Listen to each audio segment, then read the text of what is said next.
இன்றைக்கி எங்கள் வீட்டு ஸ்டைலில் ஃபிஷ் ஃப்ரை எப்படி பண்ணுறதுன்னு பார்க்கலாம் வாங்க. ஒரு ஜாரில் 1 ஸ்பூன் மிளகு, 1 ஸ்பூன் சோம்பு, 6 பல்லு பூண்டு, குட்டியாக நறுக்கின தக்காளி, கொஞ்சோண்டு கருவேப்பிலை, கொஞ்சோண்டு மஞ்சள் பொடி, மிளகா பொடி, அரிசி மாவு, தேவைக்கான அளவு உப்பு, கொஞ்சோண்டு புளி கரைச்சல் சேர்த்து நல்லா ஃபைன் பேஸ்ட்டாக அரைச்சி எடுத்துக்கலாம்.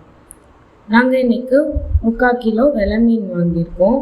இந்த அரைச்சி வச்ச பேஸ்ட்டை அதில் நல்லா சேர்த்துட்டு நல்லா நான் ஸ்க்ரீனில் காட்டுற மாதிரி பெரட்டி எடுத்துக்கோங்க. அதுக்கப்புறம் நம்ம ஒரு 45 நிமிஷம் அதை மேரினேட் பண்ணி வச்சுக்கலாம். அப்போ தான் மசாலா நல்லா சேரும். 45 மினிட்ஸ் ஆயிடுச்சு. தோசைக்கல்லை ஹை ஃப்ளேமில் வச்சு ஆயிலை சூடு பண்ணி எடுத்துட்டேன்.